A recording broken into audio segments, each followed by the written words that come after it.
Salut,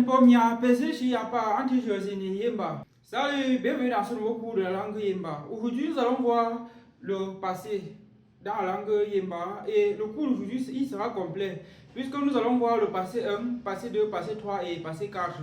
Ce sont les segments du passé. Et s'il y a une chose importante à savoir avant de commencer, c'est que dans la langue Yemba, le passé se subdivise en 4 segments, à savoir le passé 1, le passé 2, le passé 3 et le passé 4. Maintenant, lorsque vous êtes en train de parler dans le passé, c'est maintenant en fonction du moment où l'événement s'est produit que vous utilisez l'un des segments de passé. Ils sont vus comme si c'était des temps verbaux, alors qu'en réalité, ils ne sont pas des temps verbaux. Ils sont que des segments, en effet, d'un seul grand temps verbal appelé le passé. Donc, c'est ça que nous allons voir aujourd'hui. Pendant le cours, je vais vous montrer comment est-ce qu'on conjugue n'importe quel verbe au passé dans la langue Yemba. Et également, vous allez découvrir les marqueurs de chacun des passés. Et quand je parle de passé, il s'agit bien évidemment des 4 passés. À la fin du cours, et également, il y aura des exercices à faire. Donc, si vous restez jusqu'à la fin, vous allez traiter ces exercices-là ou bien vous allez faire ces exercices-là. Et maintenant, alors, comme je l'ai dit, le passé se subdivise en 4. Le passé 1, quant à lui, dans la langue Yemba, il est utilisé pour des événements qui se sont passés à l'immédiat, c'est-à-dire les événements qui se sont passés il y a de cela maxi 4 heures de temps, à partir du moment où nous parlons maintenant. Et maintenant, le passé 2 est utilisé pour des événements qui se sont passés il y a de cela plus de 4 heures de temps, maxi une journée et demie. Et maintenant, alors, le passé 3 est utilisé pour des événements qui se sont passés il y a de cela plus d'une journée. Ça peut aller même jusqu'à un an. Et le passé 4 est utilisé lorsque l'événement dont on parlait de ça est passé il y a de cela plus d'un an. Ça peut être qu'il y a de cela même 5 ans, 6 ans, même 1000 ans ou 10 000 ans. On utilise à ce moment-là le passé 4. Et j'aimerais préciser ici que le passé 4 est aussi souvent utilisé par abus pour des événements qui se sont passés il y a de cela 1 mois, 2 mois, 3 mois. Donc c'est la nuance que je voulais préciser. Et sachez aussi que chacun de ces passés possède son marqueur. Le marqueur, c'est tout simplement un mot ou un ensemble de 2 mots qu'on place devant le verbe pendant la conjugaison. Et pendant la conjugaison, le verbe va subir une transformation. Je vais expliquer sur le tableau qui est derrière moi et vous allez voir. Le passé Yemba. P1, c'est le passé 1, P2, passé 2, P3, passé 3 et P4, passé 4. Ce cours d'aujourd'hui, c'est un cours bien évidemment, c'est un cours complet parce qu'il traite tous les 4 passés. Pour le passé 1, le marqueur du passé 1 est En un on dira par exemple, j'ai couru. Maintenant, au passé 2, le passé 2 a pour marqueur plus la forme consécutive préfixée. Donc ça aussi, et la forme consécutive préfixée. Je vais vous montrer comment on fait pour retrouver ça. Maintenant, le passé 3 a pour marqueur et que pour le premier pronom personnel et que pour le reste des pronoms personnels. Maintenant, le passé 4 a pour marqueur et ne pour le premier pronom personnel et le pour le reste des pronoms personnels. Regardez par exemple, le verbe les obsis, ça signifie chanter. Pendant la conjugaison au passé 1, on dira par exemple mngezop, uzop, alzop, pegezop, pezop, pozop. Vous voyez, ici à chaque fois son marqueur se répète. Il se place juste devant le verbe à conjuguer. C'est ça qu'il était en train de dire. Là, c'était le passé 1. Maintenant, sachez que pendant la conjugaison, au passé 1, le verbe subit une modification. On enlève simplement le verbe par sa forme infinitive suffixée. La forme infinitive suffixée, c'est tout simplement la forme infinitive auquel on a prélevé son préfixe le. Ça veut dire que quoi? Pendant la conjugaison au passé 1 de la langue Yemba, après le marqueur, on remplace le verbe par le verbe diminué de son préfixe le. Regardez, pendant la conjugaison, on enlève seulement son le. On avait dit dans ce genre-ci que les verbes de la langue Yemba, à leur première forme de l'infinitif, ou bien à leur infinitif, commencent chaque fois par le. On dira le baka, le critier, le nous, le jeu, le jour, le lundi. Donc, à chaque fois, c'est le. Donc, pendant la conjugaison au passé 1, vous allez seulement prendre le verbe, enlever le son le et utiliser. On va conjuguer un deuxième verbe pour que vous allez voir. Et regardez ici, pour le verbe le jour dans la langue Yemba, ça signifie comprendre, le jour, comprendre.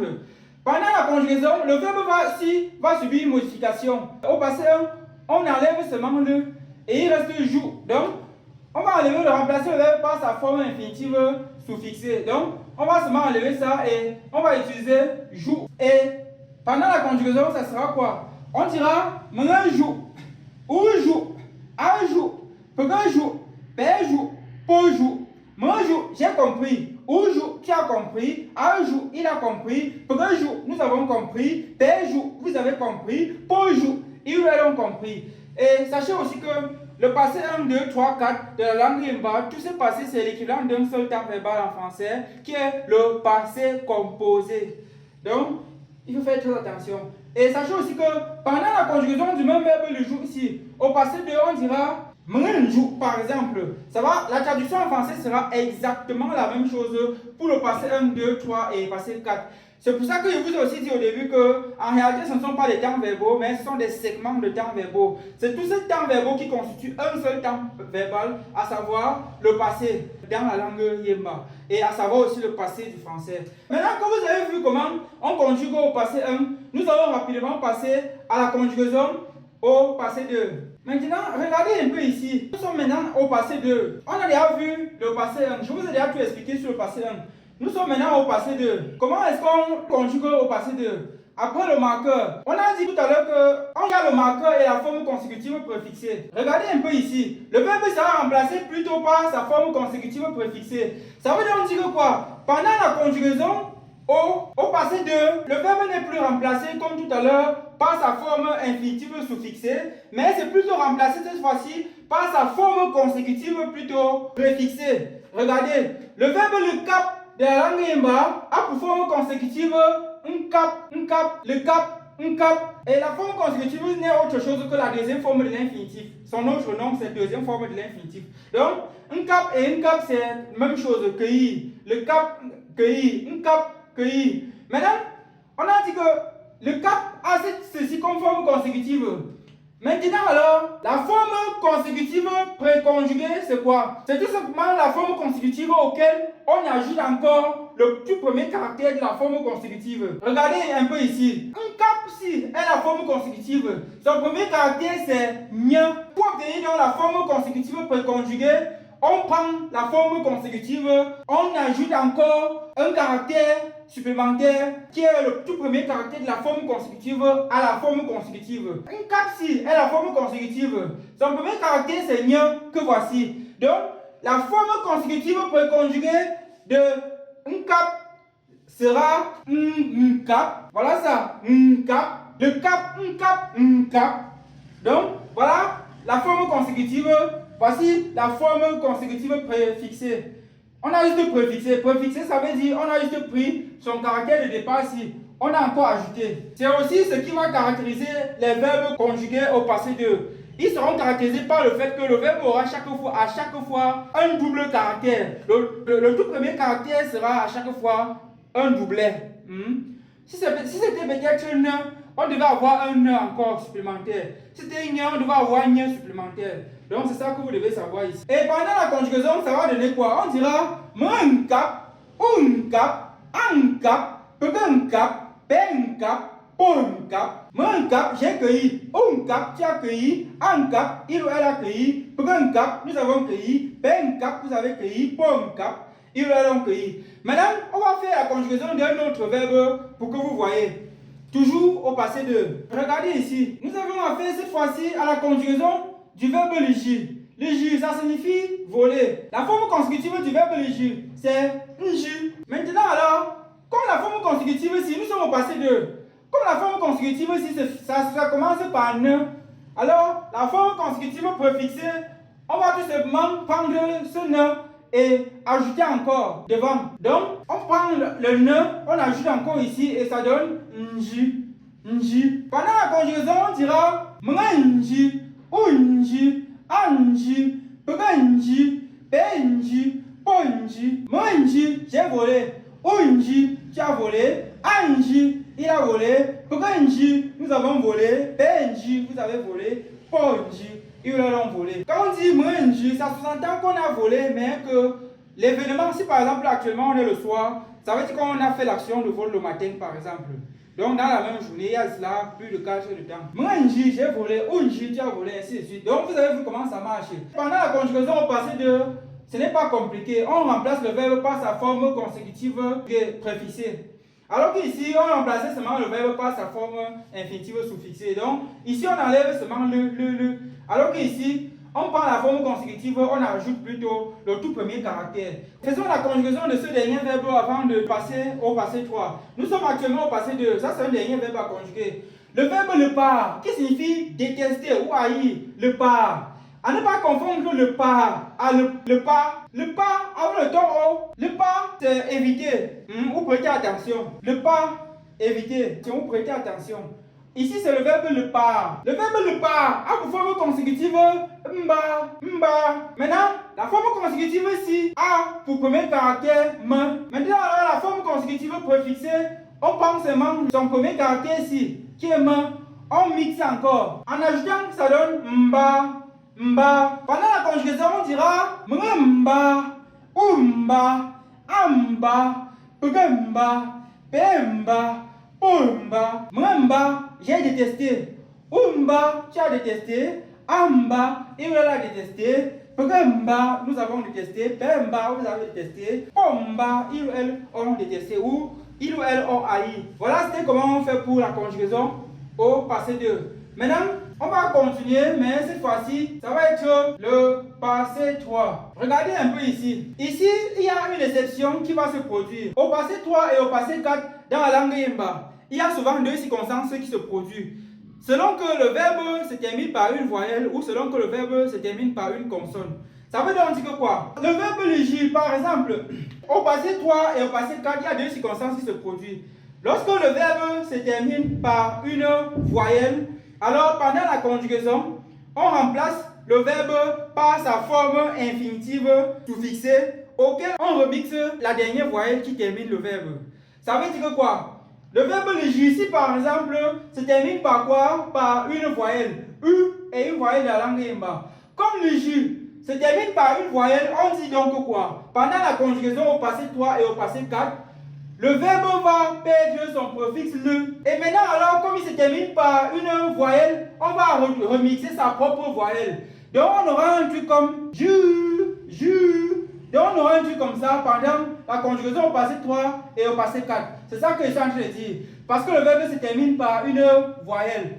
Ça aurait été similaire si le verbe était par exemple le verbe le pas. Tout qu'on a conjugué tout à l'heure. Le verbe le pas. Le pas si se termine par exemple par quoi? Par une voyelle. Et on aura pendant la conjugaison des trucs comme pas. On va enlever son préfixe et on va ajouter encore celui-ci en fin. C'est ça que je suis en train de dire. Cela est valide pour le passé 3 et le passé 4. Maintenant, il y a l'autre circonstance. Lorsque le verbe se termine cette fois-ci plutôt pas par une voyelle mais par une consonne. Qu'est-ce qu'on fait? On va enlever le préfixe du verbe et on va ajouter un E muet à la fin. Donc, si on veut conjuguer ce verbe-ci au passé 3, on aura un truc comme kwapi. Donc, on aura un truc comme ça. On aura à chaque fois kwapi. Ici, c'était le verbe le kwap. Pendant la conjugaison, on va enlever le le ici et on va ajouter un E. Cela est valide quel que soit le verbe à conjuguer au passé 3 et au passé 4 qui se termine par une consonne. Donc, consonne et voyelle, verbe qui se termine par une consonne, verbe qui se termine par une voyelle, ce n'est pas la même chose pendant la conjugaison. À chaque temps verbal, il ne faut pas oublier le marqueur du temps verbal en question. Nous sommes maintenant au passé 3. Regardez, le verbe liluni qui signifie bégayer. Liluni, bégayer. Maintenant, ce verbe ici se termine par quoi? Par une voyelle. Comme ça se termine par une voyelle, alors pendant la conjugaison, on va enlever son préfixe le. On aura maintenant ni. On va enlever son préfixe, on aura ni maintenant, et on va ajouter encore ce dernier caractère. Et ça va donner ni. Maintenant, regardez, pendant la conjugaison, on dira ni, ni, ni,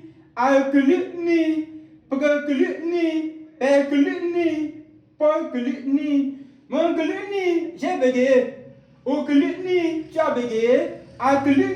Il a bégayé. Nous avons bégayé. Vous avez bégayé. il est long bégayé. Remarquez que pendant la conjugaison, le premier marqueur qui est la combinaison des deux ici est utilisé seulement pour le premier pronom personnel et le reste c'est la même chose. Hein? On a que. Alors que le premier est différent. Le verbe se termine par quoi? Par une voyelle. Maintenant, faisons encore la conjugaison de notre verbe au passé 3 toujours, qui se termine encore par, cette fois-ci, toujours par une voyelle pour que vous voyez. Regardez par exemple la conjugaison du verbe le la. Le la, ça signifie pleurer ou regretter. Maintenant, le verbe ici, pendant la conjugaison, comme il se termine par une voyelle, alors qu'est-ce qu'on fait au passé 3? On va enlever d'abord le préfixe le, comme d'habitude. Ensuite, comme il se termine par cette voyelle ici, devant le préfixe le, on a la. Maintenant, en ajoutant encore cette dernière voyelle ici, centon. À chaque fois qu'on ajoute une voyelle, ça c'est centon. En ajoutant encore a, ici, ça donne la. On dira que la, que la, que la, que la, que la, que la. Que là, j'ai regretté ou bien j'ai pleuré. Ou que là, tu as regretté. Ah, que là, il a regretté. Pour que là, nous avons regretté. Père que là, vous avez regretté. Pour que là, elles ont regretté. Donc, voilà ça. C'était pour les cas où les verbes se terminent par une voyelle. Tout à l'heure, on a conjugué le verbe luluni. Luluni, ça se termine aussi par une voyelle comme ici. A, parce que dans la langue Yemba, A et E, ce sont tous des voyelles. Donc, comme c'est comme ça, on a juste enlevé le le et doublé la dernière voyelle. C'est un peu comme si c'était au passé 2, sauf que c'est maintenant qu'à la fin qu'on fait le la. Cette fois-ci, faisons la conjugaison toujours au passé 2 d'un verbe qui se termine plutôt par une consonne. Maintenant, regardez ici, nous sommes toujours au passé 3. On va faire la conjugaison du verbe le tum qui signifie déterrer. À ne pas confondre le tum qui est déterré à le tum qui est enterré. Parce que le tum si, c'est enterré avec le ton haut. Le tum, c'est enterré. Le tum, c'est déterré avec le ton moyen. Maintenant, le tum si, pour la conjugaison au passé 3, on va d'abord enlever son préfixe le. Il va rester tum. Comme il se termine par une consonne, alors on va ajouter le e muet, c'est-à-dire le e. Pendant la conjugaison au passé 3. Et qu'est-ce qu'on aura? On aura donc manque tungi, que tungi, que tungi, que tungi, que tungi, que tungi, manque tungi qui signifie j'ai déterré. Que tungi, tu as déterré. Que tungi, il a déterré. Que tungi, nous avons déterré. Que tungi, vous avez déterré. Que tungi, ils ont déterré. Voilà, c'était pour la conjugaison. Ici, nous avons fait la conjugaison d'un verbe qui se termine par une consonne. Maintenant, sachez que quel que soit le verbe qui se terminera par une consonne, c'est le même principe qui sera utilisé pendant la conjugaison au passé 3 et au passé 2. C'est-à-dire, on récupère le verbe, on enlève le préfixe le, on a ce qu'on a. Ensuite, on ajoute seulement le et. Donc, on va ajouter le et quel que soit le verbe. Prenons un cas pour que vous voyez. Regardez un peu. Le verbe le cap qui signifie cueillir. Ce verbe-ci se termine par une consonne. Pendant la conjugaison au passé 3, qu'est-ce qui se passera? On va enlever son préfixe le ici d'abord. On aura cap. Maintenant, comme il se termine par une consonne, peu et une consonne, alors on va seulement ajouter le 1 et, comme tout à l'heure.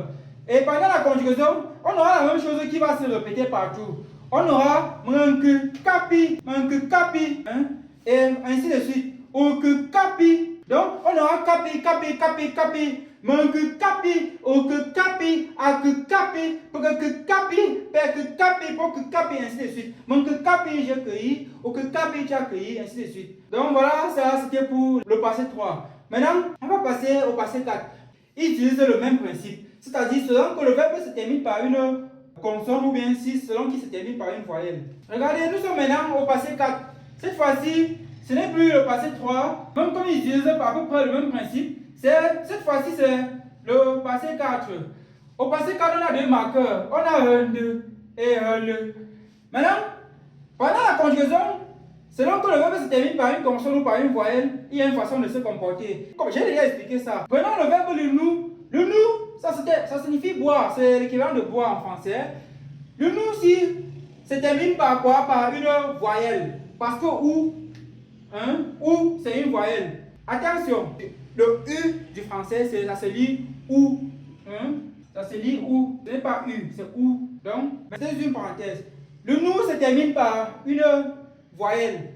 Maintenant, pendant la conjugaison au passé 4, c'est un peu comme si c'était au passé 3, sauf que les marqueurs changent. Pendant la conjugaison, on va enlever le préfixe le. Ensuite, on aura nous. Comme il se termine par une voyelle, on va encore mixer sa voyelle. C'est-à-dire, on va encore créer une doublure. Cette fois-là, la doublure sera sans ton.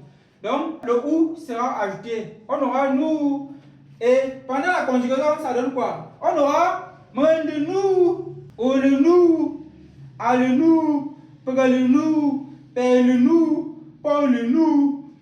Men de nous, j'ai bu. Ou le nous, tu as bu. À le nous, il ou elle a bu. Pour le nous, nous avons bu. Père le nous, vous avez bu. Pour le nous, il ou elle ont bu. Ainsi de suite. Maintenant, vous voyez ici, c'était le cas où le verbe se termine par quoi? Par une voyelle. Avant qu'on ne passe à la fin, pas le plus pendant la conjugaison, en fonction maintenant alors, si on est en train de faire une conjugaison simple, sachez, il y a une chose que si quelqu'un ne regarde pas le cours jusqu'à la fin, il ne va pas voir cette partie-ci. Quand on est en train de faire une conjugaison simple, c'est-à-dire comme je conjugue ici là, les principes que j'utilise là sont vérifiés. Maintenant, il y a des cas où le verbe a un complément. Parce que tous les verbes qu'on a conjugués jusqu'à présent, aucun n'avait de complément. Il n'y a pas un seul verbe parmi ce qu'on a conjugué qui avait un complément. Et je vais vous montrer à la fin comment on fait pour lorsque le verbe a un complément. On peut par exemple conjuguer le verbe le noumlou. Hein? Le noumlou, par exemple, c'est boire le vin. Quand le verbe a un complément, ce n'est plus les mêmes choses qui se passent. Donc, il faut faire attention ici. Maintenant, on continue avec les cas de conjugaison simple, basique. Maintenant, regardez, cette fois-ci, on est toujours au passé 4. Conjugaison de verbes simples. Le verbe le cac se termine par une consonne. Pendant la conjugaison, on enlève le préfixe le, on a cac. Comme il se termine par une consonne, alors on va ajouter un E final, le E ici. Donc le schéma ici, c'est le même schéma qu'au passé 3. Bon, ce n'est qu'une répétition pour que vous voyez. Il n'y a que le marqueur ici qui change. Bien évidemment, le premier marqueur, c'est pour le premier pronom personnel et le reste, c'est sans changement. Regardez ici. Pour le verbe le cac, qui signifie proférer des menaces. À ne pas confondre le cac, qui est proférer des menaces, à le cac, qui est festoyer. Hein? Le cac, c'est festoyer. Avec le temps O, festoyer. Alors que le cac, c'est proférer des menaces. Mende kaki, le kaki, a le kaki, pour le kaki, père le kaki, pour le kaki. Mende kaki, j'ai proféré des menaces. Ou le kaki, tu as proféré des menaces, ou bien tu as menacé. Ah, le kaki, il a proféré des menaces. Pour le kaki, nous avons proféré des menaces. Père le kaki, vous avez proféré des menaces. Pour le kaki, il a proféré des menaces. Voilà, nous avons vu comment on conjugue au passé 1, 2, 3 et 4. Là, c'était pour les verbes simples. Maintenant, quand un verbe a un complément, comment il se comporte? Ou bien, quand un verbe est dans une phrase. Sachez que lorsqu'un verbe est dans une phrase, c'est un peu comme s'il avait un complément, et le complément, c'est ce qui suit. Quand un verbe a un complément pendant la conjugaison au passé, comment on se comporte? Je vais vous montrer. Au passé, quand un verbe a un complément, qu'est-ce qu'on fait? Sachez que lorsque le verbe est déjà dans une phrase, c'est considéré comme un verbe à complément d'office. Maintenant, quand un verbe a un complément, regardez le verbe ici. Le verbe le la, le kun, ça signifie préparer. C'est constitué du verbe le la, qui en lui seul constitue préparer, mais la combinaison des deux signifie encore préparer. Le la, le kun, voici la partie verbe. Pendant la conjugaison au passé 1, le verbe sera tout simplement conjugué comme s'il était seul. C'est-à-dire tout à l'heure, si on conjugue le verbe le la, on aura me la, ou la, a la, pre la. Donc on conjuguera comme si c'était seul au passé 1. Maintenant, on va seulement ajouter le complément. Vous voyez, on a dit au passé 1 que pendant la conjugaison, on enlève le et on place tout simplement après le marqueur. Donc ici, on dira me la, le kun, ou la, le kun. Il n'y a pas un ton sur le kun. Me la, le kun, ou la, le kun, a la, le kun, pre la, le kun, pe la, le kun, po la, le kun. Me la, le kun, qui signifie j'ai préparé, ou la, le kun, tu as préparé, a la, le kun, nous avons préparé, pe la, le kun, vous avez préparé, po la, le kun, ils l'ont préparé. Donc, voilà ça. C'était le verbe de la, le kun. Je vous ai dit, lorsque ça a un complément, lorsque le verbe a un complément pendant la conjugaison, alors on le conjugue seul, comme s'il était seul au passé 1. Voilà, c'était pour le passé 1. Maintenant, passons au passé 2. Prenons le même verbe pour que vous voyez. Nous sommes au passé 2. Lorsque le verbe a un complément, qu'est-ce qu'on fait? Le verbe le là, pendant la conjugaison du verbe au passé 2, lorsqu'il était un verbe simple, on mettait le marqueur ici et on remplaçait le verbe par la forme consécutive préfixée.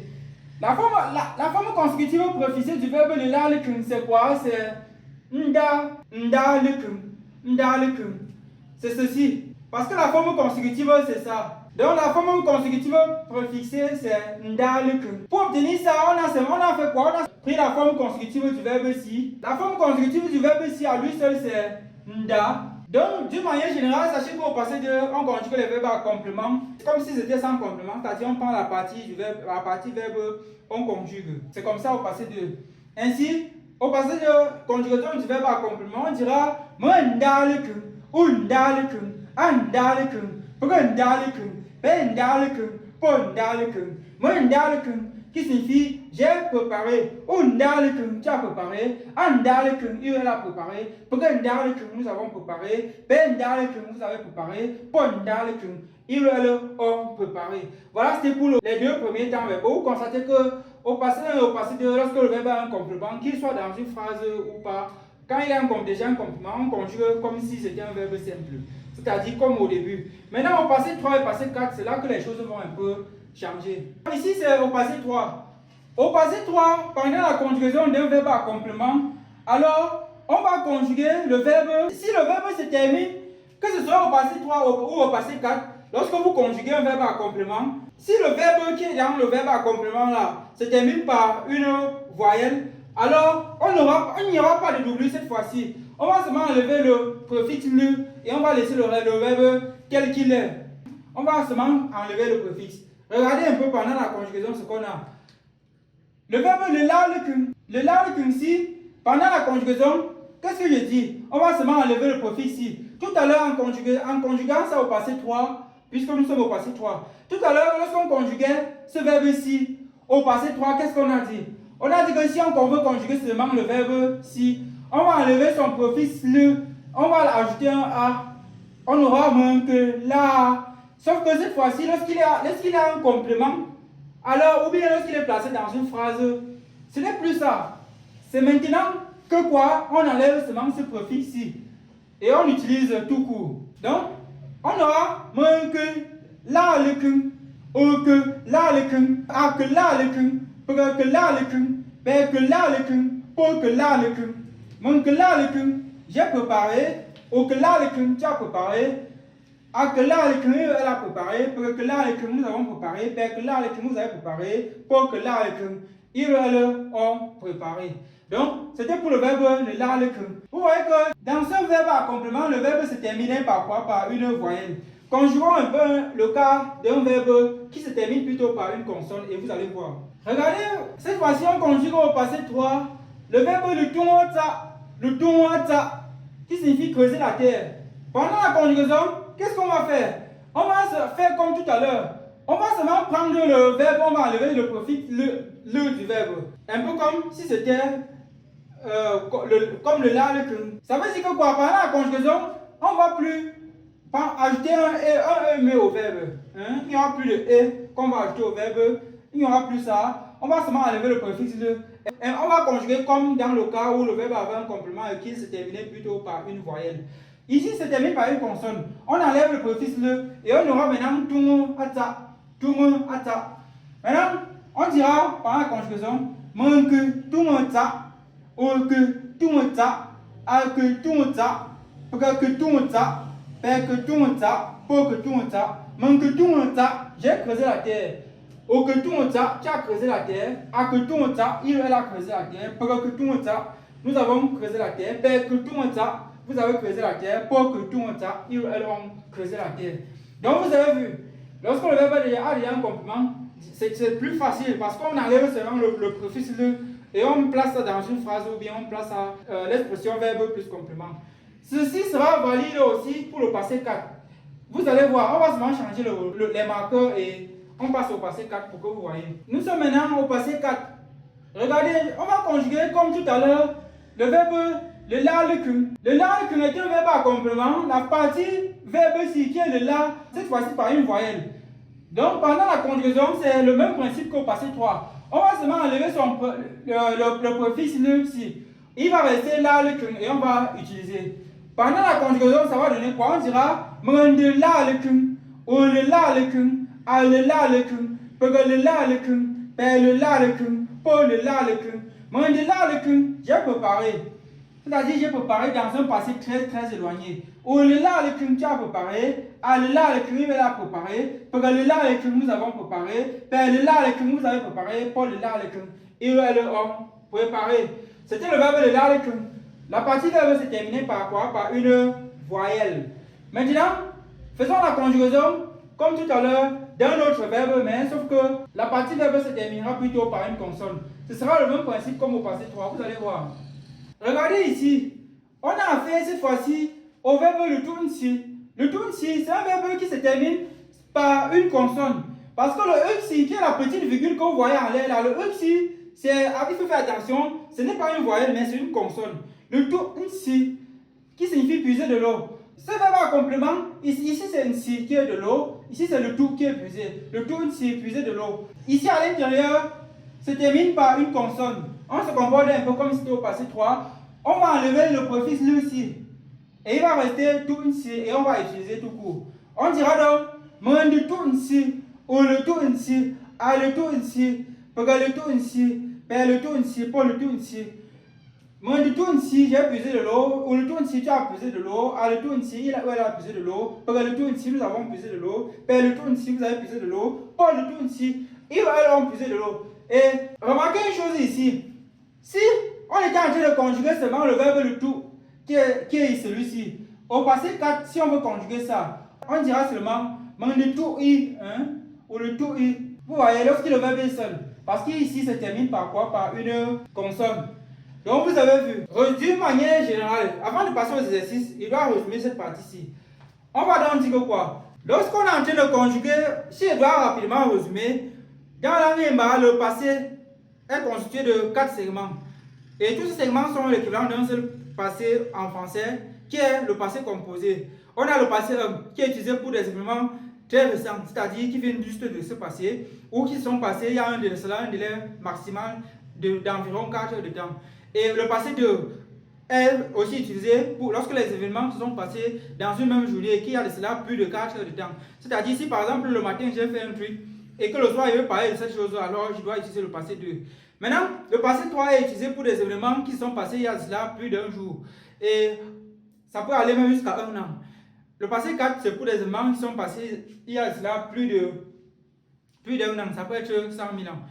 Maintenant alors, on a dit que pendant la conjugaison, il y avait plusieurs circonstances selon que le verbe est simple ou selon que le verbe a un complément. On a dit que lorsque le verbe a un complément, alors on va seulement enlever le préfixe le du verbe et on va remplacer. Tout simplement, lorsque le verbe a un complément, on enlève le préfixe le à chaque fois et ça suffit.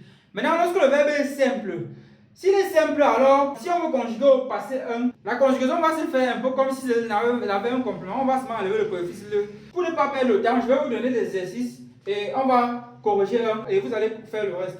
Maintenant, à titre d'exercice, voici les exercices que vous devez faire. L'exercice 1 et l'exercice 2, c'est pour les verbes simples. Et l'exercice 3, c'est pour les verbes à complément. Faites la conjugaison des verbes suivants au passé 1, au passé 2, au passé 3, et au passé 4 dans la langue Yemba. C'est-à-dire, voilà, je vais lire et traduire, vous allez comprendre. Exode 1. Tous ces verbes, vous allez conjuguer à tous ces temps verbaux là. Exode 1, on dira le cas, jurer, le pi, pourrir, le pec, manger, le su, désirer, le cip, griffer, le gap, repartir, le gap, être mal cuit, le gap, être mal cuit, le cap, festoyer. Exode 3, faites la conjugaison au passé 1, 2, 3, 4 des verbes suivants. Le kumetfo, qui signifie peigner la tête. Le kabapia, qui signifie cueillir l'avocat. Le tzatengue, qui signifie saluer l'étranger ou saluer l'invité. Le yimtensi, qui signifie réchauffer l'eau. Donc vous allez conjuguer tous ces verbes-ci au passé 1, 2, 3 et 4. Et si vous avez des problèmes pendant la conjugaison, il faut me dire. Pour le verbe que vous ne comprenez pas, je vais mettre ça dans le site internet et certains iront certainement là-bas voir. Donc voilà, c'est tout pour aujourd'hui. On se dit à très bientôt. J'espère que j'ai expliqué et réexpliqué pour que vous compreniez. On se dit donc à très bientôt pour ceux qui sont abonnés à la chaîne. Bye.